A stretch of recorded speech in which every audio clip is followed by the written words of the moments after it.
स्वरोजगार लघुवित्त वित्तीय संस्था लिमिटेडले गत आर्थिक वर्षको मुनाफाबाट शेयर धनीहरूलाई वितरण गर्ने घोषणा गरेको लाभांश पारित गर्न साधारण सभा बोलाएको छ।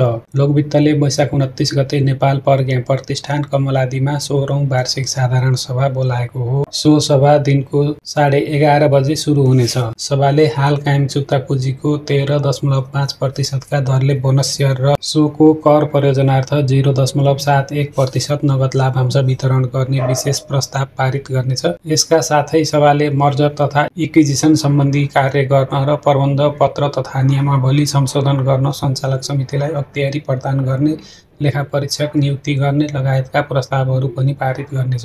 साधारण सभा तथा लाभांश वितरण प्रयोजनार्थ लघुवित्तले वैशाख 11 गते बुक क्लोज गर्ने भएको छ। यस अनुसार वैशाख 10 गतेसम्म नेप्सेमा कारोबार भई कायम शेयर धनीहरूले लघुवित्तको साधारण सभामा सहभागिता जनाउन तथा लघुवित्तले वितरण गर्ने लाभांश प्राप्त गर्न योग्य हुनेछन्। त्यस्तै गरी रिलायबल नेपाल लाइफ इन्सुरेन्सको कोष प्रवर्धनमा नेपालको बीमा क्षेत्रमै पहिलो म्युचुअल फन्ड रिलायबल समृद्धि योजना नामक म्युचुअल फन्ड आजबाट निष्कासन हुँदैछ। यो म्युचुअल फन्डको योजना व्यवस्थापकमा reliable investment and merchant capital रहेको छ, जस अनुसार 1 अर्ब रुपैयाँको बीज पुँजी बराबरको 10 रुपैयाँ अङ्कित दरका कुल 10 करोड इकाइ बिक्री खुल्ला गरिनेछ।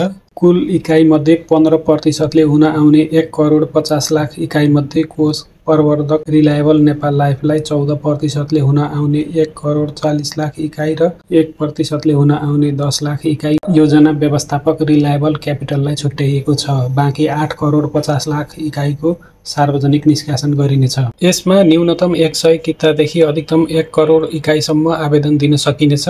सी आसवा प्राप्त बैंक तथा वित्तीय संस्था वा मेरो शेयर मार्फत आवेदन दिन सकिनेछ। यसमा वैशाख 7 गतेसम्म आवेदन दिन सकिनेछ। सो अवधिमा सबै शेयर बिक्री नभएमा वैशाख 17 गतेसम्म आवेदन दिन सकिने कम्पनीले जनाएको छ।